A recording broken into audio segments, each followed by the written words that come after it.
Which bar chords to learn? Okay, so if you've learned your open chords, all the main 10 ones, the best bar chords to add in on top of that are the following ones. So we've G major, we've B minor, we've F, F sharp minor, and maybe B flat.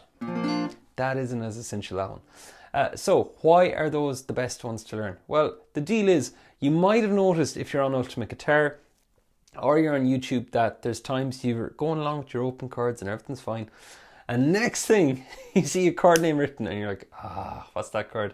Not F sharp minor again, or not F again. Well, these chords I showed you, those are the very ones that map to your open chords, okay? And if you're beginning bar chords, you're very much better off learning songs with open chords and one extra bar chord than opening up Pandora's box and trying to open a song with all bar chords. Hope you found this useful.